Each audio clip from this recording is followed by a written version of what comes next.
ಪ್ರೀತಿಗೆ ಕೊನೆ ಇಲ್ಲ ಅನ್ನೋದಕ್ಕೆ ಇದೇ ಸಾಕ್ಷಿ. ಹೌದು, ಇದು ಕೋಲ್ಕತ್ತಾದಲ್ಲಿ ನಡೆದಂತಹ ಕತೆ.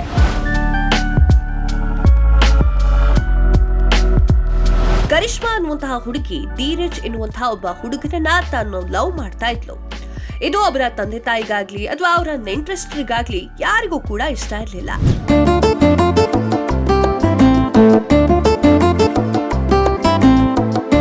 ಅವರನ್ನೆಲ್ಲ ವಿರೋಧಿಸಿ ಓಡಿ ಹೋಗಿ ಕರಿಷ್ಮಾ ಮದುವೆ ಆಗ್ತಾಳೆ.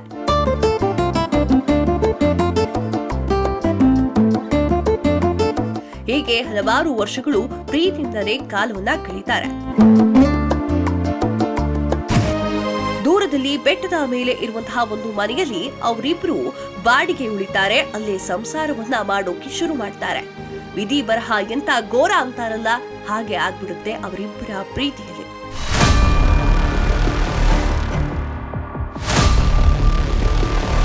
ಕರಿಷ್ಮಾ ಜೀವನದಲ್ಲಿ ಅದೊಂದು ಘಟನೆ ನಡೆದೇ ಬಿಡುತ್ತೆ.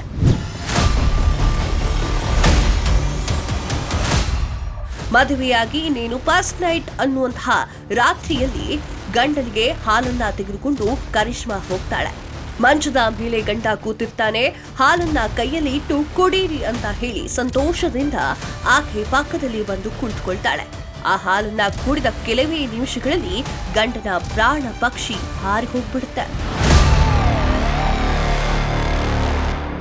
ಆದ್ರೆ ಈ ಹಾಲಿನಲ್ಲಿ ವಿಷ ಬೆರೆಸಿರೋರು ಯಾರು ಅನ್ನೋದೇ ಯಾರಿಗೂ ಕೂಡ ಗೊತ್ತೇ ಆಗಲ್ಲ. ಪ್ರೀತಿಯಿಂದ ಪ್ರೀತಿಸಿ ಮದುವೆಯಾಗಿ ಬಾಳಬೇಕಿದ್ದಂತಹ ಅವರ ಬಾಳಿನಲ್ಲಿ ಕತ್ತಲು ತುಂಬಿಬಿಡುತ್ತೆ. ಇವರ ದೇಹ ಸಂಪರ್ಕ ಒಂದೇ ಪ್ರಾಣವನ್ನ ಬಿಟ್ಟ ಗಂಡನನ್ನ ತನ್ನ ಗಂಡ ಅಂತ ಪೂಜಿಸ್ತಾ ಇದ್ಲು.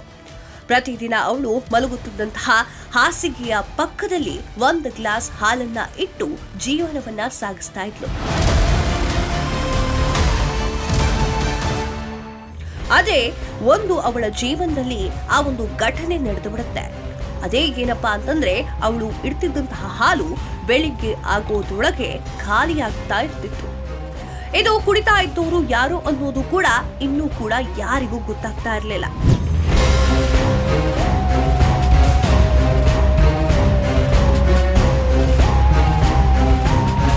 ಈ ಒಂದು ವಿಚಾರವನ್ನ ತನ್ನ ಸ್ನೇಹಿತರೊಂದಿಗೆ ಹಂಚಿಕೊಳ್ತಾಳೆ ಕರಿಷ್ಮಾ. ಯಾರು ಕೂಡ ನಂಬೋದೇ ಇಲ್ಲ. ಒಂದು ದಿನ ಅವರ ಸ್ನೇಹಿತರು ಹಾಲನ್ನ ಇಟ್ಟು ಅಲ್ಲೇ ಮಲಗಿದ್ರು. ಬೆಳಿಗ್ಗೆ ಹೇಳೋದ್ರೊಳಗಡೆ ಆ ಹಾಲು ಇರ್ಲೇ ಇಲ್ಲ. ಅವರು ಕೂಡ ಕರಿಷ್ಮಾ ಅವರ ಜೊತೆಗೆ ಮಲ್ಕೊಂಡಿದ್ರು. ಯಾರ ಮೇಲೆ ಅನುಮಾನ ಪಡಬೇಕು ಅಂತ ಕೂಡ ಗೊತ್ತಾಗ್ತಾ ಇರಲಿಲ್ಲ.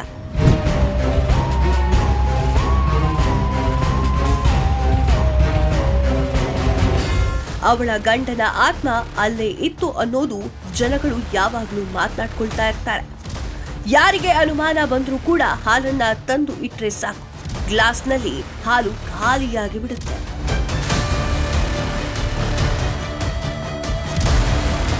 ಪ್ರೀತಿಗೆ ಕೊನೆಯಿಲ್ಲ ಅನ್ನೋದಕ್ಕೆ ಇದೇ ಸಾಕ್ಷಿ.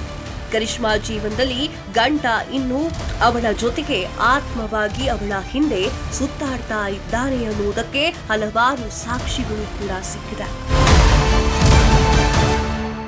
ಆ ಮನೆಗೆ ಕರಿಷ್ಮಾ ಹೌಸ್ ಅಂತ ಹೆಸರು ಬಂದ್ಬಿಟ್ಟಿದೆ. ಆ ಮಾಲೀಕ ಬಾಡಿಗೆ ಕೇಳೋದಕ್ಕೂ ಕೂಡ ಬರೋದಿಲ್ಲ. ಯಾಕಂದ್ರೆ ಆತನಿಗೆ ಭಯ. এখন কেরেশমার জামাই মরে গেছে, কেরেশমার জামাই মরার পরে এখন বাড়া দেওয়া যায় না। এখন বাড়া নেওয়া যেতে খালি বুত বুত লাগে, ওবাতে কি গুজা ওবাতে কি গুজা, তার আর ফলে আমি থাকতাম।